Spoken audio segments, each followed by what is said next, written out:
కొంతమంది ఏమో అరవింద్ అంటారు, కొంతమందో అరగుండు అరవింద్ అంటారు. ఇక నిజామాబాద్ లాంటి ప్రాంతంలో అయితేనేమో సైకో అరవింద్ అని కూడా అంటారు. కానీ ఆ విషయం మనం తెలియదు పాపం. తెలియక బలుపుతోని అహంకారంతోని ఇక మొత్తం ఆయన సామ్రాజ్యమైనట్టు తెలంగాణ ప్రజలంతా ఆయనకు బానిసలుగా, లేకుంటే రాజకీయ పార్టీలంతా ఆయనకు బానిసలుగా, ఈయననేమో మిగిలిన దొర అంటాడు. నాకు తెలిసి ఇలా ఈ రోజుల్లో దొరలు ఎవరు అట్లా మాట్లాడతలేరు, వాళ్ళు కామన్ అయిపోయినారు. ఈయనకు 100 రేట్లు ఉంది ఆ బలుపు, 100 రేట్లు. బిడ్డ నీ కొవ్వు నువ్వు డైట్ చేస్తావేమో, డైట్ లేకుండానే నీ కొవ్వు కరిగిస్తాం. నీ డైట్ అవసరం లేదు, డైట్ లేకుండా నీ కొవ్వు కరిగే రోజు వస్తుంది. ఏం మాటలు అది, ఏం అహంకారం, కొవ్వెక్కి బలుపు అహంకారంతో నోటికి వచ్చినట్టు మాట్లాడదాం. మాకు తిట్టరాదా? ఏం రా అరవింద్, బేవకూబ్, యూజ్లెస్ ఫెలో, అరేయ్ ఒరేయ్ అయ్యా గియ్యా మాట్లాడరాకనా మాకు? మిస్టర్ అరవింద్, నువ్వు ఏ గడ్డ మీద పుట్టినవో మేము అదే గడ్డ మీద పుట్టినావు. పార్లమెంట్ మెంబరు నువ్వు వార్డు మెంబర్ కాడ అధ్వానం మాట్లాడుతున్నావు. ఏం సంస్కారం అనేది?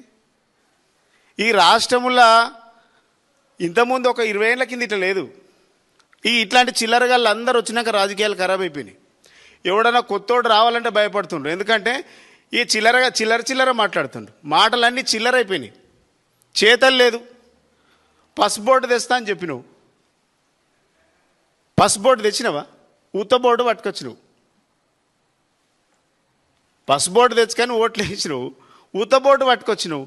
నువ్వు గెలిచిన దాని మీద మాట్లాడవా అంటే ఉత్తగానే గిల్లి కంచెం పెట్టుకొని పంచాయతీ పెట్టుకొని నోటుకొచ్చినట్టు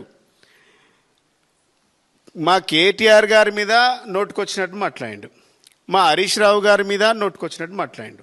బల్బు మామూలుగా లేదు. బల్బు అంటే అసలు బల్బుకి కేరా పడ్డాస్ ఇవ్వడంటే ఇట్లాంటివన్నీ చూపించాలి. ఇట్లాంటివన్నీ కేరా పడ్డాస్, బల్బు అహంకారం, నోటి దూల అడ్రస్ ఎవరిని చూపించాలంటే అరవింద్ని చూపించాలి. రిపోర్టర్లను పట్టుకొని, జర్నలిస్ట్లను పట్టుకొని నోటుకొచ్చినటువంటి మాటలు మాట్లాడుతూ ఉండు. రిపోర్టర్ల మీద అసభ్యంగా మాట్లాడినటువంటి మాటలను మా నాయకులు కేటీఆర్, అదేవిధంగా హరీష్ రావు గారి పైన మాట్లాడినటువంటి అసభ్యపు మాటలను వెనక్కి తీసుకోవాలి. వాటిని తీవ్రంగా ఖండిస్తూ ఉన్నాం.